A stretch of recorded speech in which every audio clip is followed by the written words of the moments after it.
Rest in pieces is more like it, right? All right, so as I said, guys, today we're going to start talking about our third point of analysis, which is character or characterization. Now again, like we said with the elements of plot, we were putting that plot bell curve on the board, and I said the analogy would be your life, right? And the elements of plot would be a snapshot, okay, of different points of your life. In our case, the stories that we're doing serve as snapshots, so they have a plot line in themselves, right?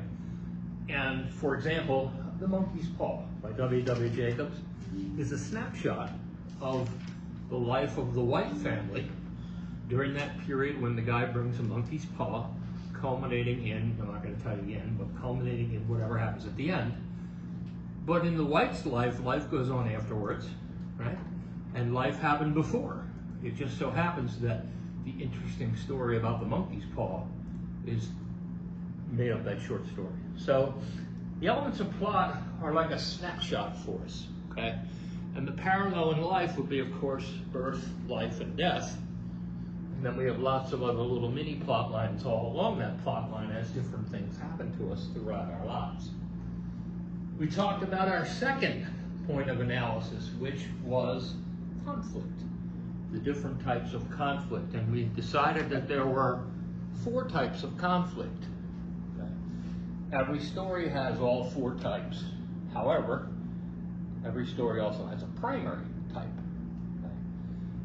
We use the example of Jaws, a classic horror movie from the 70s that they still show and still get a good rating. I watch it every time. I love that movie. Anyway, so Jaws has all the conflict types in it. Man versus self, that's anything inside a character's head. So any time a character expresses doubt or fear, okay, happiness, love, any kind of internal thought process, okay, that's man versus self. Man versus man is a significant interaction with another character. Okay? Plenty of those going on in Jaws, right? When characters talk to each other, they yell at each other, they kiss each other, any kind of interaction. Okay? Then you have man versus society, which are characters versus laws and rules and taboos and regulations and things like that. So when the chief of police wanted to close the beaches, for example, and the mayor wouldn't let him because he said, you don't have that authority, that has to go through the council. And of course that caused a problem because when he closed the beaches and people went swimming and somebody got eaten. Okay? So that was man versus society, right? So you had a conflict with law. And then man versus nature, or supernature, okay? In the case of Jaws, that would be your primary conflict type, man versus nature, because the whole story plot idea revolves around the hunt for the great white shark, which is nature. So that's an example of how a story has all types of conflict in it, and lots of conflict, right? It'd be boring if it didn't. But one primary type, just like when you're reading a book, right? A book has a genre, right? So from reading a book primarily set in a science fiction environment, my genre probably would be sci-fi. If I'm reading a book set in, you know, a horror situation, it would be horror, or romance, or lit, or whatever you want to say. Okay? So genre kind of goes the same as conflict. Every story has all the types, but one standout, one primary. Okay. From there, we look at, on the plot line, the rising action. That's where the conflicts are developing. That's where the characters are interacting. Okay. But we have a question hanging out there that we haven't addressed yet, and that is a question, a very common question in English class, and that question is why? Why? What do you mean? Well, why do characters act and react the way they do? In other words, if you were to take a character and put it in a situation, okay, they would act a certain way based on several points that we're going to get into with this next module. Okay? The idea of motivation. What motivates a character to act a certain way? Sometimes it's obvious. What motivated Chief Brody to want to close the beaches in Jaws? shark attack, and his job is the safety of the people. So his motivation was to close the beaches. What motivated the mayor to say you can't? Well, obviously on the top it was the law, right? But underneath it was money. They wanted the money. They didn't want to close the businesses. They would not make money because it was the busiest season of the year, 4th of July for them. And if they closed the beaches, they would have lost a lot of money. So money was a secondary motivator.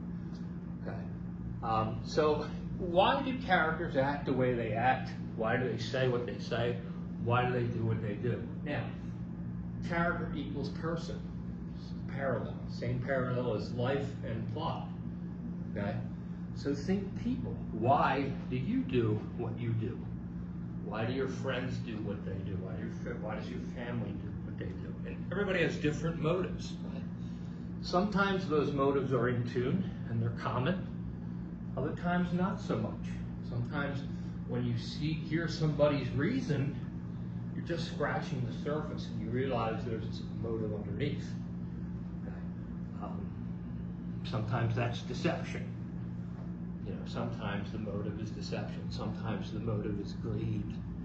Sometimes the motive is something selfish, right? Other times the motive can be more altruistic, more quote-unquote pure. Okay? Why did that guy hold the door for me and say good morning?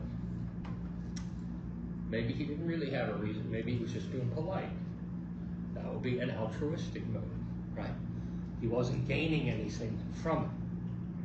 And usually in situations like that are quick, right, it's more out of habit, right?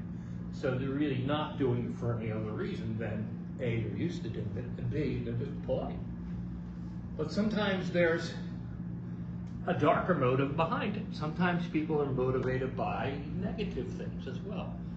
You know, like I said, greed, envy, things like that. Okay? That's important because that's going to determine how characters act and react in those conflict situations, right? So for example, not every character is going to act the same way when they interact with a different person, okay? And there are a lot of things that can affect that, right? Your mood, your level of fatigue, all kinds of things. Maybe you just came from a meeting where you got chewed out, and so you're kind of in a bad mood. And so you have an interaction with someone, and it's a little bit negative. Whereas if you had had that interaction an hour before, it might not have been negative because you were in a better mood. Okay, so that, in that case, the mood has affected the way the character interacts, the motivation behind the way the character acted and reacted, right? Sometimes you could tell somebody, and you know this from your own life, right? Sometimes you could tell somebody something, 50 times, and 49 times they're good with it, they're okay, but then that 50th time, they snap. You have to dig below, guys. You can't just accept that at the surface level, right? You have to say, well, why do they snap? What caused them to snap? Obviously, it's not normal for them to act that way. Something must have happened. And then you have a key to potentially unlocking a deeper issue in life, okay? Same thing goes with our stories, right? Parallel, character, person, okay? So today we're going to be talking about character and motivation. If you were here when I pulled this slide up, okay, the vehicle that we're using is Maslow. Okay? How many here have heard of Maslow's hierarchy of needs? If you've ever had any kind of intro to psych class, something like that, you've heard of Maslow. Okay? Maslow, I used to get yelled at when I taught high school all the time because I taught this, and they're like, you're teaching creative writing, not psychology. I'm like, this is creative writing. It's a parallel. It's the same thing. Right? What motivates me is the same thing that motivates my character, unless we're playing opposites. If I'm creating a completely new universe with completely new reactions and stuff, that's different. But then as the author, I have to define that as well. Because if I assume it, I'm going to assume that you're going to come up with the regular reasons you're not going to dig. So in our case, we're using this to figure out motivation, okay? And you see it's called Maslow's hierarchy of needs. And it was created by a psychologist in the mid-20th century, Abraham Maslow, okay, who had a practice where he saw his patients for therapy. And these are the early days of psychotherapy, right? Sigmund Freud was only like 20 or 30 years old or before that. And so it was developing. It was a developing skill set. And so Maslow wanted to look at his patients and try to figure out why. Okay, I hear you, I'm writing my notes, and I hear you saying you got angry when this happened, and you got angry when that happened, but you didn't get angry when that happened. Why? Let's dig a little deeper. Let's figure this out. Okay. So Maslow created this chart called the hierarchy of needs, the order of needs. Okay. It's actually called the hierarchy of human needs. But for our purposes, it's the hierarchy of character needs. Okay. It's the same thing. People is character. Okay. So anyway, Maslow created this hierarchy of needs. And he asked himself, why do my patients do what they do? Why do they think and feel what they think and feel? Okay. And Maslow decided that the primary motivator for the reason why people did things was physical, the physiology. Okay. What do we mean by that? Well, for example, if you came in here, and this is very prevalent in school, especially when I taught high school, and we had a lot of kids that came from disadvantaged situations, and they might not have eaten yet that day, and so they're sitting there and they're hungry, okay? And I pull out a test, and I put a test in front of everybody, and this kid's trying to take a test while his stomach is growling, okay? He's not going to do as well on that test because he's thinking about, even subconsciously thinking about eating. Why? Because he's hungry. What do you think of when you're hungry? I usually think of eating, right? Or when I'm thirsty, I think of getting a drink, right? So he's not going to do as well because he's hungry, right? So if he were to eat, then his focus would shift and he might be able to do better because he wouldn't be focusing on the idea of, I haven't eaten in a day and I'm hungry. If we were to have a test in here, we said we come in for the midterm, I put the test on the table, I say, all right guys, this is a big one. This is worth, 70% of your grade, or some ridiculous number. And then as you got started, I came over here and I pushed a button, and the air started sucking out of the room. What would you do? There's no wrong answer here, guys. What would you do? You'd head for the door, wouldn't you? You wouldn't matter whether the test was worth, 70% of your grade, right? You'd probably try to sit there as long as you could, but then when your head started nodding, you'd have to run for the door. Why?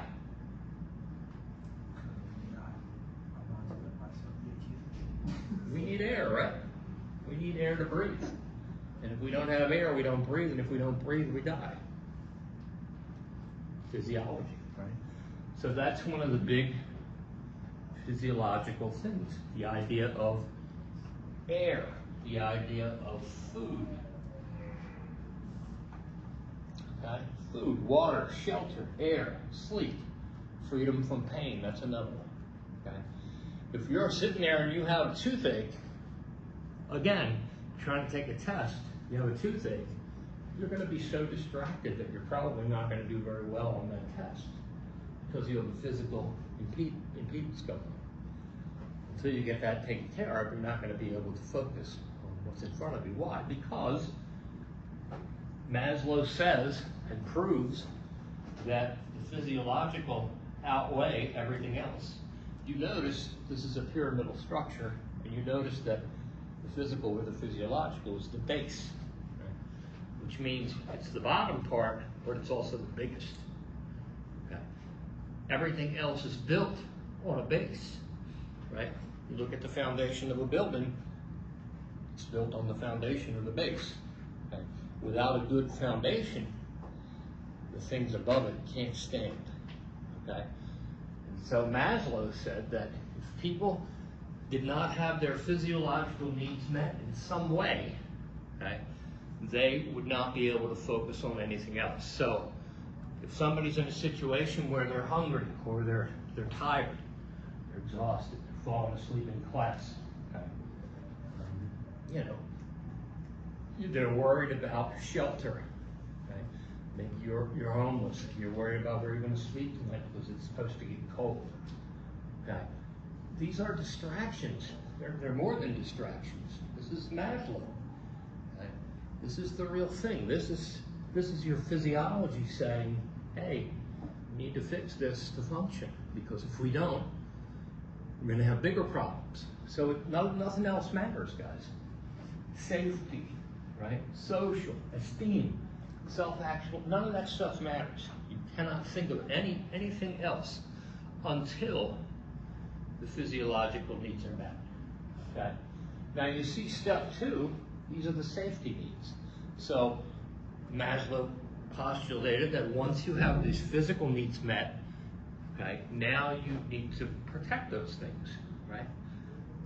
You have a food source. You want to make sure you have a continual food source so that you can eat tomorrow, right? You have a shelter. You want to make sure you have shelter that you can stay in tomorrow, that kind of thing. And while you're at it, while you're in that shelter, you want to be able to make sure that nobody else can come in and take your food, right? So maybe you have a lock on the door, for example. Okay. So these are the safety needs, right? Where you're securing what you have. Right? Safety needs, feeling safe and secure inside your home, feeling financially secure, feeling safe in relationships with family and friends. That's very important. A lot of problems people have are with relationships, specifically family. Especially when I'm teaching, for example, high school. I see a lot of kids come from quote-unquote broken families. I hate using that term because it's too narrow. There are way too many variations of that, right? Coming from difficult family situations that affect school, 100% affect school, right? It's impossible. With that example of the physiological, with the food thing, I used to sit at my break and I would have kids come in and they'd be like, I'd be eating something, and let me get some of that. And my initial reaction was, get out of my face, I'm trying to eat my snack or whatever. And then it dawned on me, I had a light bulb. Poof. I thought, these kids are hungry. You know, these kids are hungry. And so I started keeping a drawer full of little snacks. And whenever anybody came up and said something like that, I gave them a snack. And I would rather err on the side of giving somebody a snack who really didn't need it than not give somebody who needed it a snack. Right? So it was a light bulb moment for me, and you know, the same goes for the safety stuff. Okay? You need to make sure that you have the safe relationships with family and the friends and all that.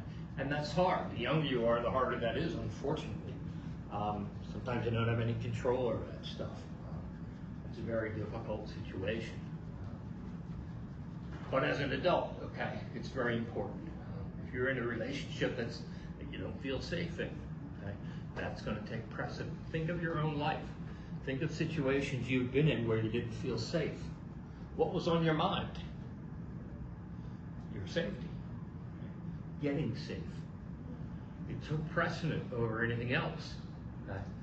So it's steps, right? So once the physiological, the physical stuff is met, then you meet the safety stuff, okay? And you're able to because you have the physical, okay? So if I've eaten and I'm not hungry and I'm well rested and I'm not in pain and I have a house or an apartment and I have air and I'm good physically, now I can start thinking about, you know, this relationship I'm in really sucks. I need to get out of it because every time we go out, you know, I feel this way, whatever. Okay? Now I can think about that. Now I can think about, you know, work relationships too, or here, right? Whereas I might not have been able to think about that, for example, if I were hungry, or if I didn't have a place to stay, or if I were in pain. Okay. The next one up, stage 3, it's hard to see, is called social needs. otherwise known as love and belonging relationships. Love and belonging, ways you are accepted in groups that you want to be in, relationships you have with family and friends, and also the desire that we have as humans to be needed. That's interesting. The desire to be needed. Sometimes somebody's motivation might just be they want to feel like they're needed. They want to feel like they belong. And that's where this goes, under the third rung here, love and belonging. Okay? So I have my physical needs met. I have the safety aspects of that met. Now I can worry about the love and belonging, right? If I'm homeless on the corner starving and worried about where I'm eating tonight and then where I'm sleeping later, I'm not worried about whether I have a girlfriend or not, usually, right? I'm not worried about anything having to do with the love and belonging because I don't have the needs underneath it met. It's a hierarchy. You can't get to step 3 without step 2, and you can't get to step 2 without step 1. It sounds causal, dare I say. Remember the definition of the elements of plot? A causal series of events. How about that? Maslow's causal as well. In that, if you don't have step 3 met, you can't go to step 4. If you don't have step 1 met, you can't go to step 2. You can, but it usually doesn't work out too well. So, physiological, then safety, then social. Notice that the pyramidal shapes are getting smaller as we go up, right? But they're also getting higher in rank. So, it's a conundrum. At some point it's balanced. I think it's right about here. But this is the biggest, and it's the base, without which none of the rest can stand. Okay? 99% of the problems that I saw teaching in high school came from that bottom level. Right? For example, a kid acting out in class. Right? One day I come into class, I'm teaching, and Johnny whacks the kid in front of him with his textbook, knocks him out cold. Johnny, who never said a peep up to that time, very pleasant, polite, whatever, knocked somebody out with his textbook. Why? You know, of course, our society is very punitive. What do we mean by punitive?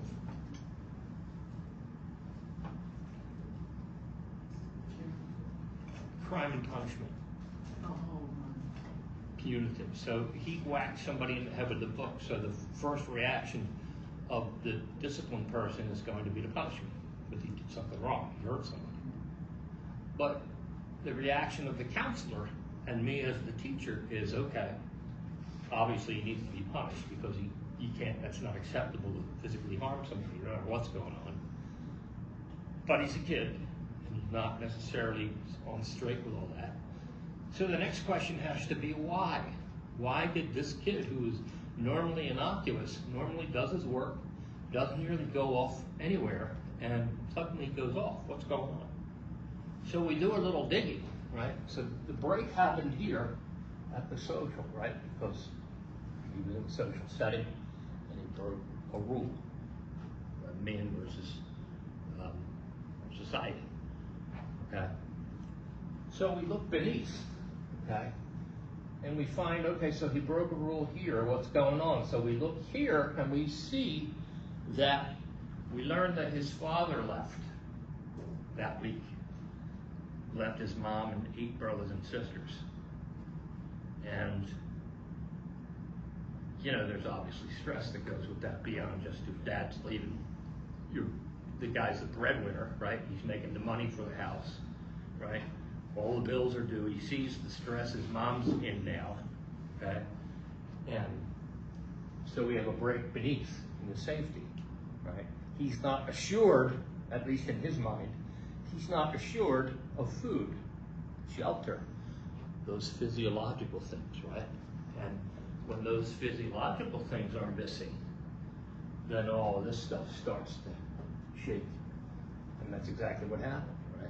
So he had a break here, but if we trace it beneath, we can see that the kid would, and it doesn't excuse his behavior, but he is a kid, and sometimes kids don't always express things properly, as we know. Sometimes adults don't either. Okay? But he has expressed his anxiety, flat out anxiety and fear of, you know, not knowing where he's going to get, his family's going to get their next meal from. You know, the mom's got an eviction notice sitting on the kitchen table that the kid can read. Okay? So he's got a lot of shaky ground underneath him, and that's why he acted out. Okay? Again, we're a punitive society, so the first thing that was done was the kid was punched. Then the second thing that was done was a visit to the kid's house, where after a conversation with the mother, learned that, you know, there was another income source and there wasn't all this danger that the kid thought there was. But nobody said it to the kid because the kid was a kid and they didn't think he would know anything anyway. So once all of that was explained to Johnny, you know, he was relatively fine again. And he only had to deal with the anxiety of separation from his father. Instead of the other things, these things, okay? We pulled the brake back up here, okay? A love and belonging, where we had a relationship issue with his dad. That's fictitious, by the way, guys. That's not, I'm not telling you a real story. I mean, it could be a real story, but that's the way it's done, okay? So Maslow, in practical, works very well when you're trying to ask the question, why? Motivation. What motivated somebody to do that? Now, maybe there wasn't any of these problems. Maybe Johnny's family was fine. Then you still got to ask why you whacked the kid. Maybe he's evil. I don't know. I hate using the word evil. You know, maybe he's just one of those kids. But there's always a reason, guys. Even if you want to call the kid bad. You know, people like to say, oh, he's a bad seed, whatever. Even that's wrong, because there's always a reason. Somewhere there's a reason. It may be harder to spot, but there's a reason.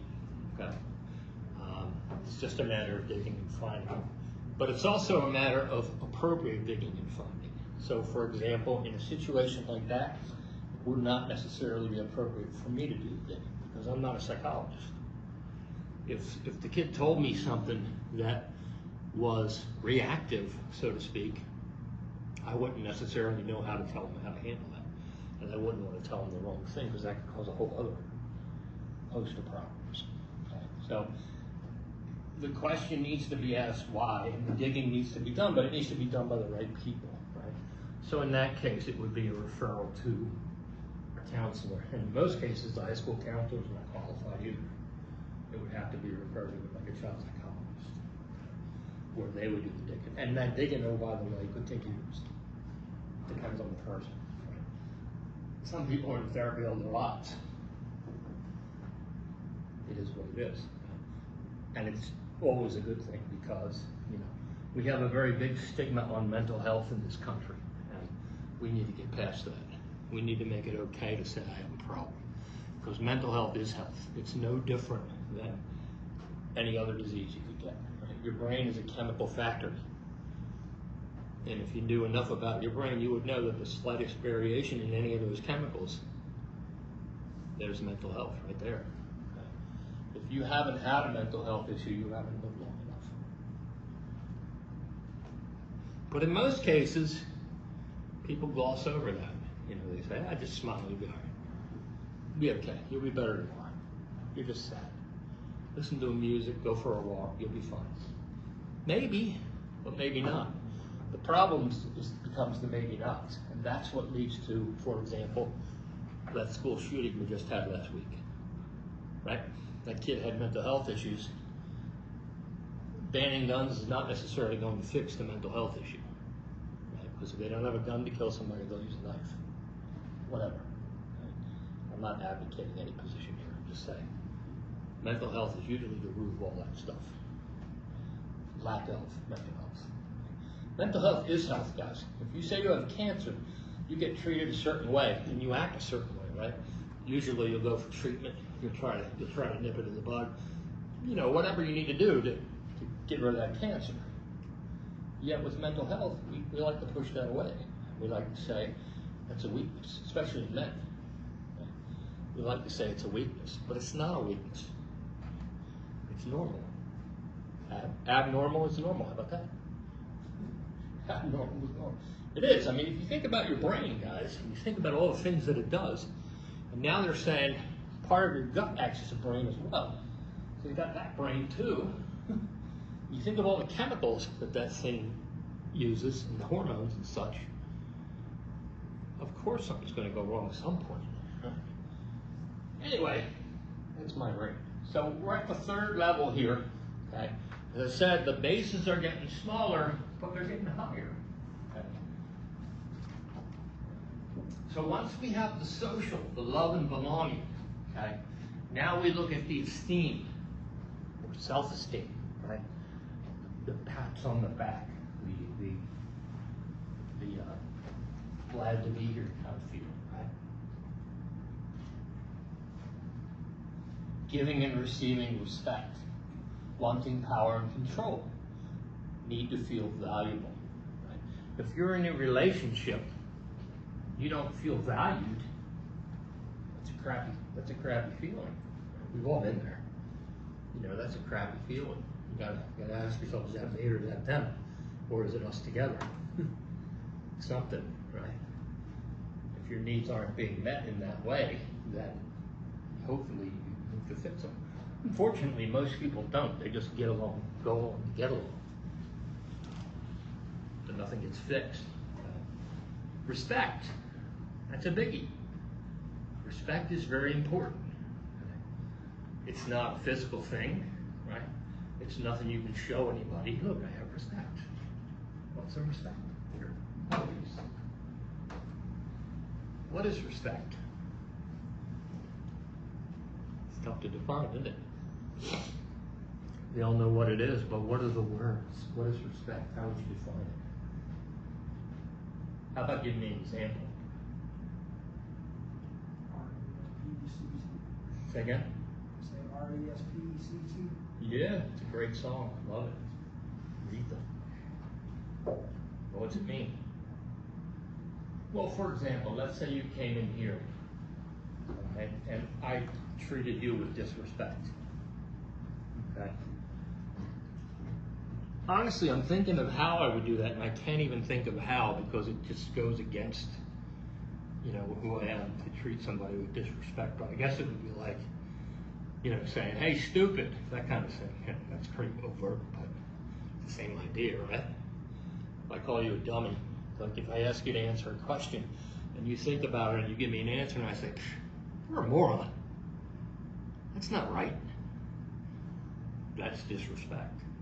I'm not respecting you as an individual who just spent time thinking about it, coming up with and giving an answer, and it may have been a good effort on your part, and you may have, you know, legitimately sweated internally to come up with that answer. And what am I doing? I'm showing you disrespect. I'm shooting you down. What effect will that have? Well, you probably won't be volunteering any answers anymore, right? Why would you? Why would you give somebody an answer if they're only going to disrespect you for giving an answer? You'd be like, if you want my hand, disagree. Come up with your own answer, right? And by the same token, the other way around, disrespectful, for example. If I'm talking and you're having a loud conversation with the person next to you, it's disrespectful. Why? Because I'm talking, people are listening, a few. They might not be able to hear me if you're talking and distracting people. And you may be distracting me and pulling me off my thoughts. And the older I get, the easier that is. That's why I'm recording stuff. But you know what I'm talking about, right? And if you were to do something, and it might not be on purpose, right? I may call to your attention, "Hey, would you," while I'm talking, and you may be like, "I didn't even think of that, sorry." You know? So disrespect isn't always intentional, right? It can be, but it's not always intentional. I would venture to guess, being an optimist, that it's not intentional most of the time. Most of the time, it's just a lack of awareness. And when somebody becomes aware of a situation, then they kind of pull it in line. particularly in a classroom situation. You know what's right and wrong in a classroom. Right? And if you're doing something that's against something, like an unwritten rule like that, you're just not thinking, that's all. Now, you could just plain be rude, but I'm giving you the benefit of the doubt there by saying, right, it might not be. So that respect thing is very important, guys, in a society. If you're sitting home alone and you don't interact with anybody anytime, have at it, because you're not putting yourself and anybody else in a position to be the receiver or giver of that respect. So it's not as important to you, right? That's where social media gets us in trouble. We get on social media and, we're social media warriors, right? And what happens is you get on there and you don't see the person, and so it makes it much easier to tell them that they're a jerk, or that they have two heads, or that they're, an asshole.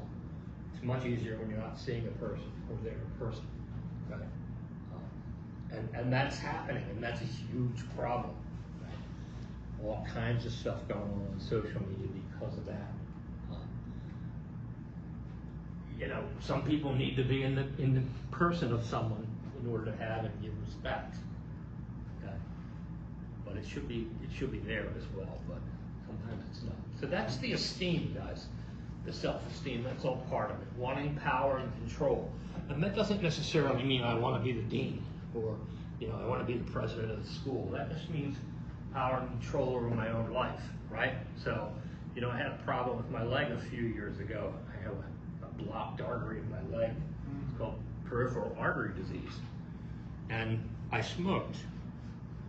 And so, the doctor, of course, said, you go in with any problem, they say stop smoking. So, but in this particular case, he showed me why. And so I quit. And I haven't had a blunt since. Right?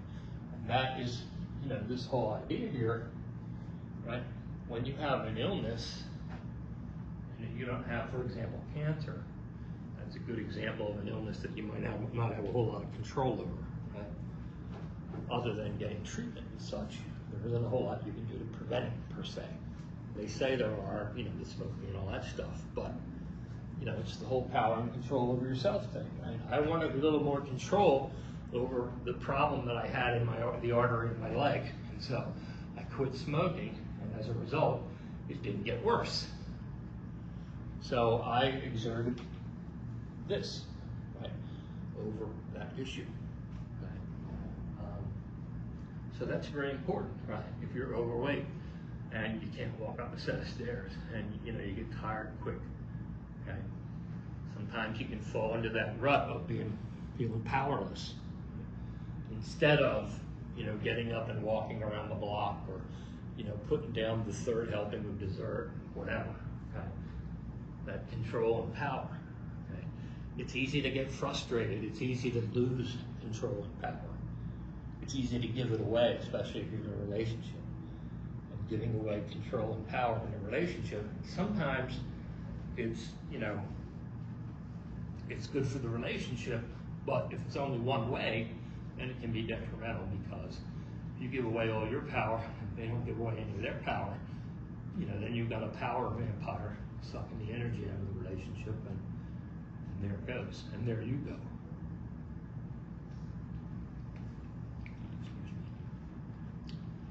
So that's the esteem, guys, the self-esteem, if you will.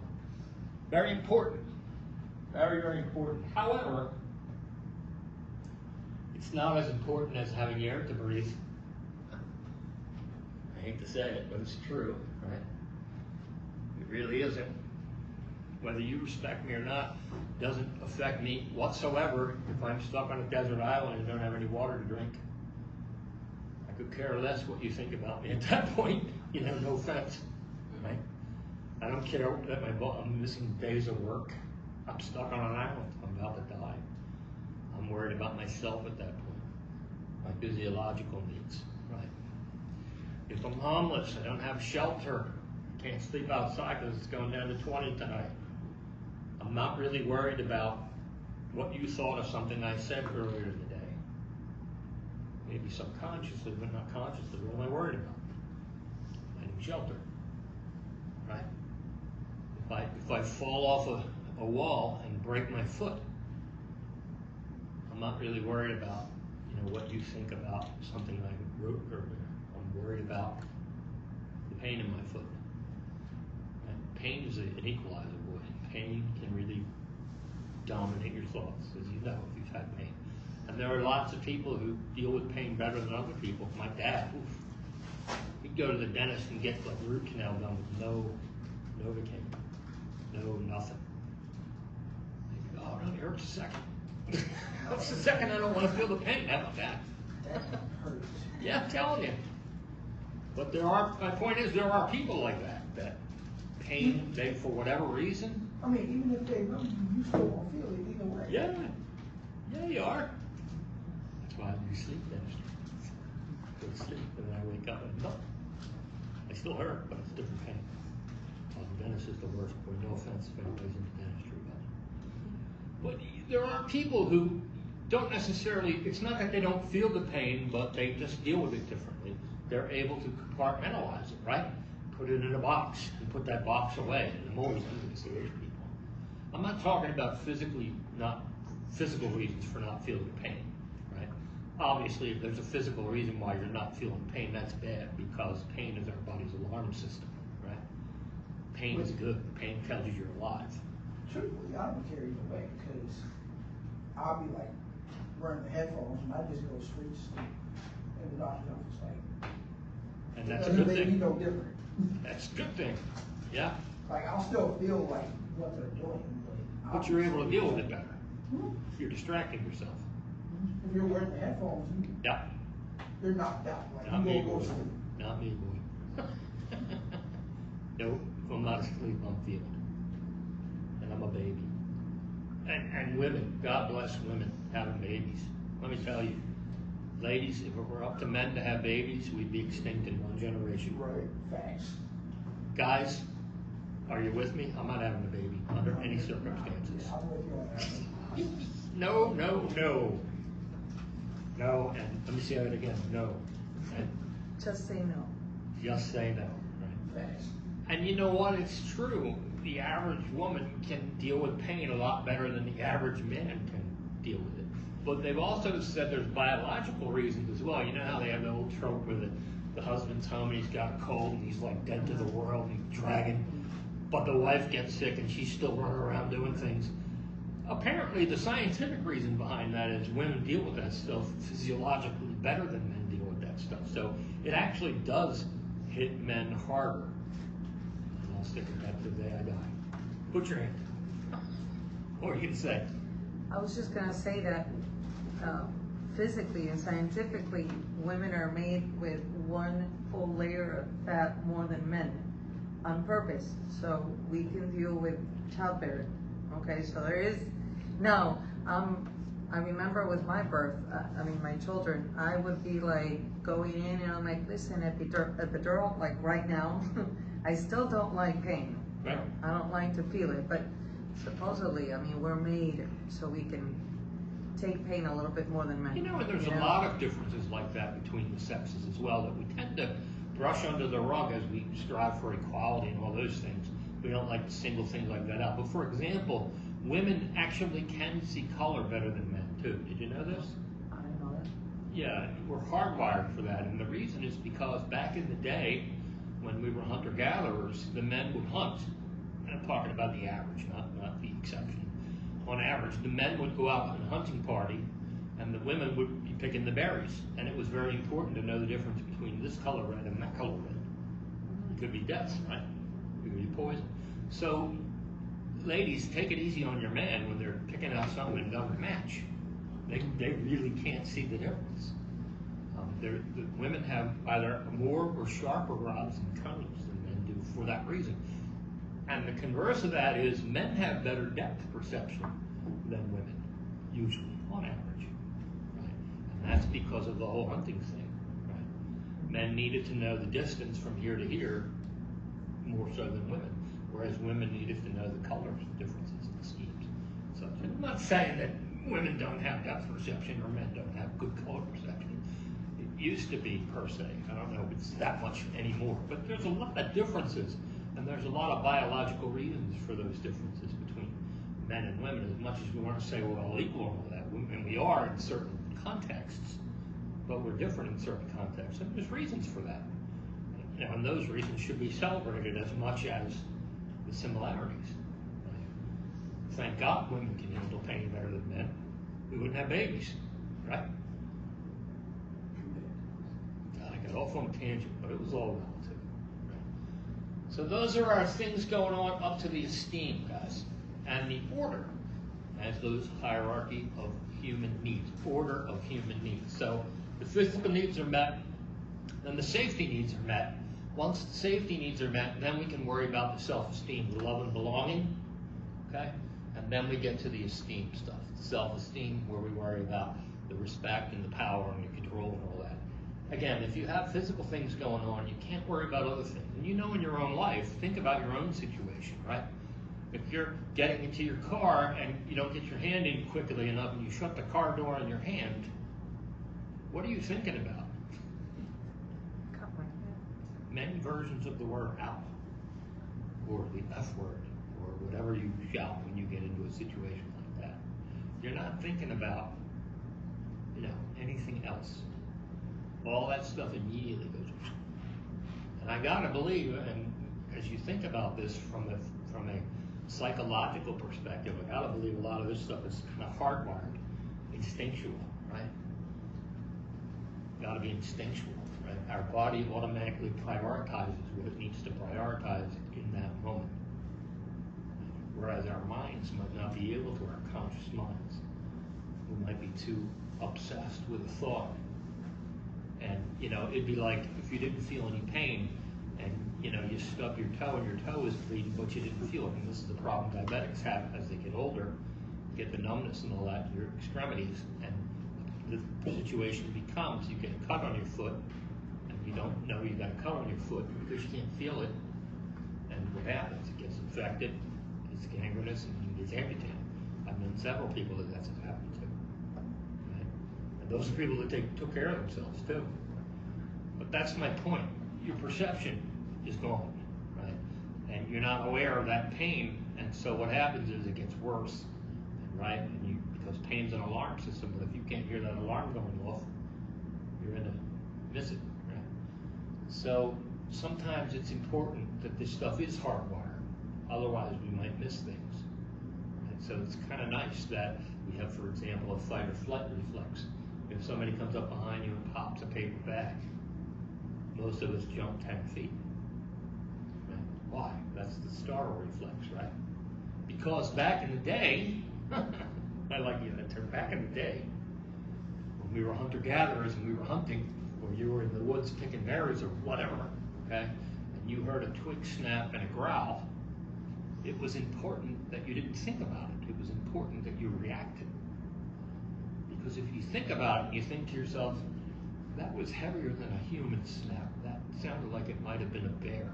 Oh my, that's a bear. I think I should run. Well, you're dead by then. It's important that you drop your basket and run at the first sign of a snap or a growl, right? Fight or flight. You're crossing the street, you're not paying attention, you're on your phone. All of a sudden you hear a honk, horn, because you didn't see the car coming, but he saw you, thank God. And he scared the crap out of you. And that's a good thing. Your reaction might be to turn to them and yell at them. But if you didn't react, that'd be a bigger problem, right? Much as I complain about pain, if we didn't have pain, it'd be a bigger problem. If we didn't have fight or flight reactions, that would be an even bigger problem, right? Huge. So fight or flight is good. Instinct is good. This stuff at an instinctual level, when I say hardwired, that's what I'm talking about. We're hardwired for fight or flight. We still have, and some of the responses are inappropriate, right? So you're sitting taking a test, and you get a stomach ache, and you get sweaty palms, and you get butterflies. That anxiety, right? That's not a useful fight or flight. That's an instinct. That's fight or flight. But it's something that you created in your head based on the importance of the test. It has nothing to do with life or death, but it's anxiety, and we have a big problem with anxiety in our society. Anxiety is usually, not always, usually unfounded or unresolved fear / that's a better word for fear, anxiousness. situations where it's not necessarily appropriate for you to feel those things, but you do. Right? That's more mental than it is instinctual. But the instinct part is the physical feeling. The upset stomach, the sweating, the nausea, all that stuff. When you get nervous for something, that's part of fight or flight. Right? It's not necessarily always appropriate in our modern society, but it's still good that we have it. Right? Top level, I spend the least amount of time on this, not because it's the smallest, because it's actually the most important one up here. Self-actualization, guys. This is where we are all we can be, right? We feel that we've become everything that we possibly can. You have extreme amounts of peace, knowledge, of self-fulfillment. Right? I don't know anybody at that level. I don't. And the people that I know that even come close to this level are older. Or what? Older. And if you think about the rest of it, you'll get it. Okay? So you're born. Welcome to the world. Who's responsible for your physiological needs? Parents, guardians, whoever. Yeah. Right. Who's responsible for your safety needs? Same. Who's usually responsible for your social, your love and belonging? Parents, family. Right. Who's responsible for your self-esteem? The attaboys, attagirl. Your parents usually, right? This is where you get really screwed up in life too. You don't have parents that do this. Right? Most of the time, it's instinctual, as we said. Sometimes it's not. Okay? So you go through life, and then as you get older, right? You start becoming responsible for yourself a little more as you get older. And now you're responsible for physiological, right? You get a job. You go to school, you get a job so that you can make money, so that you can buy the things that you want, so that you can eat, you can have a nice house, blah, blah, blah, okay? So now you're responsible for this, okay? You're responsible for your aspects of respect and control and power and all of that, and your self-esteem. You're going to put yourself in situations where you feel good, right? You're not going to get involved in a relationship or in a job or in a social setting where it doesn't make you feel good. Why would you? Nobody does. Right? Sometimes you do accidentally, right? But in most cases, you're trying to get there, you're trying to get a good one because that feeds into that self-esteem thing. Right? If you don't feel good about the things in your life, you got to ask yourself, why are those things in your life? That's easier said than done, obviously. Okay, that's the kind of thing that we work on all of our lives, and that's my point. Okay? So then you get all this, and you're responsible, and then maybe you find somebody and you have a kid or 2 or 3 or 10, and now you're responsible for them in terms of the physiological and the safety and the social and the esteem, and now you're old. Okay? So you spend your life mostly cycling through this, guys. You spend your life cycling through this, and you're almost always cycling through some level of Maslow.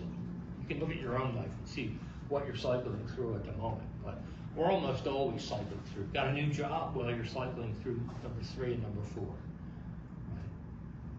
You know, got a new apartment? You're cycling through number 2. Those kinds of things. So you're almost always cycling through these lower levels, these foundational levels, to the point that by the time you get to the situation where you can actually look around and feel that you're all that you can be and all that, the self-actualization, you know, you're older, I should say. I'm gonna break this down. Okay. So this was the original Maslow, guys, this 5-stage pyramid. Very simple, easy to grasp. Then they started evolving, because why not? And most of it's the same. I need to make it smaller so you can see the whole thing. Most of it's the same. The bottom's the same. You have the physiological, the safety, the belonging, the esteem. It splits once you get up here to the upper levels. And we have cognitive and aesthetic, which is another way of saying the need for knowledge and the need for art. And that's always been an arguable point. Philosophers have been arguing this point for years. Do we need art?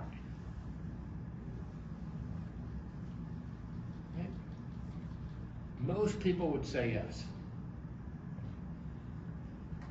Do we always appreciate it? Sometimes, sometimes not. A lot of times, if you're too busy with the lower levels, you miss a good sunset. That kind of thing. You know? There's beauty in nature, right? And sometimes, if you're so busy earning a living and going about your daily routine, stuck in the rut, so to speak, you tend to blunt those top level things, those aesthetic things. The love of art, music, drawing, painting, sculpting. All that is art, nature. Being able to see the beauty in something. You hear people talk about they have that eye, photographers especially. They have an eye, they can see, like they can look at an average, everyday thing and see something artful in it, and they capture that with the camera. And it's always amazing when you do that, especially when you can see it. So that's the aesthetic, the beauty. And then above that, of course, is still the self-fulfillment. That self-fulfillment thing is always at the top. Only in this case, they have above that this thing called transcendence, which means the cross, which means taking your self-actualization, your personal growth, and your self-fulfillment and spreading it. Buddha, Jesus, Muhammad, the teachers, right? The big capital T, big teachers, the gurus, if you will. They're the ones that hit that transcendent level. And usually that's when you hear the word transcendence, you usually hear about it with big prophets and things like that.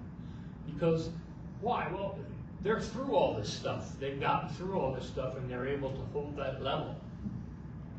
It's almost superhuman. Perhaps why they got the reputation they got. And then the transcendence, the ability to help others reach that point, which is what they did. And yes, it got bigger. This one, you can look at this, it's in our character worksheet, in our character creation worksheet, in our folder. This is Maslow just blown up, right?